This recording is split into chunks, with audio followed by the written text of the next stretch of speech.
week, a 19-year-old member of the violent ms-13 gang is arrested and charged with first-degree murder. He is the first of as many as 10 gang members believed to have stabbed a man more than 100 times in a Maryland park before decapitating him, removing his heart and burying him in a shallow grave. In the last month alone, 35 elation sheriff. But tell me, now let's set the stage. Montgomery County, where this happened, is right next to Frederick County, where you are. It's just north of the nation's capital, but you have an incredible exploding ms-13 problem. How bad is it? Good morning, Griff. That's correct. We do have an increasing problem.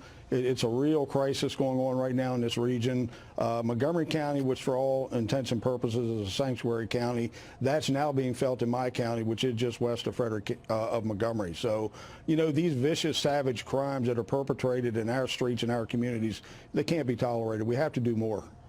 Now tell me, because we have talked much in the nation about this sanctuary city issue that's playing out there and how it is hurting your ability to go after these horrific killers. Well, Maryland is not yet a sanctuary state. There's a movement toward that. It's been attempted twice in the past couple of years. We've managed to stop it in the legislature. It's coming again this year, and we have to fight it.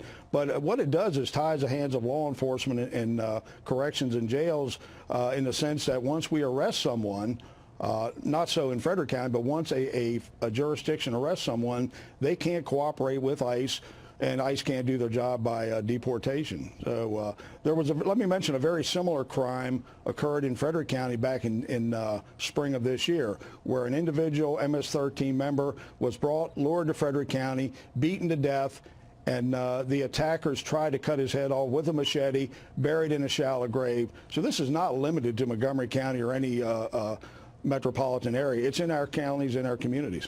That's right. So you have groups like Help Save Maryland, some others in the last two battles over the state lawmakers' efforts to make Maryland a sanctuary state. And just for our viewers, the 10th Amendment to the Constitution says that federal law does not require state and local officers to enforce federal immigration law. But you say that you need every tool you can to combat what is being imported from places like El Salvador, some of the most horrific violence humanity has seen in your neighborhoods and your communities. Absolutely. As Sheriff Griff, I have an obligation to use every tool at my disposal, every program at my disposal to keep our streets safe.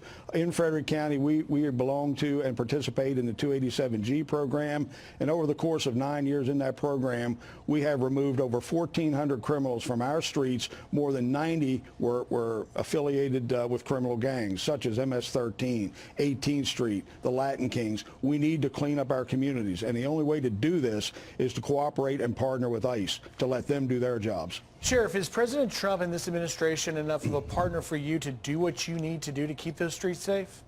I think we're moving in the right direction, Griff, but we need to do more. We need to treat ms-13 and the other criminal gangs as international terrorist organizations, such as we do ISIS, Al-Qaeda, the Taliban. Get these people off the streets, out of our communities, jail them at Guantanamo or someplace safe until we can get them into the courts and get them removed from our country. We need to do a lot more. You know, I commend the president for what he's done so far.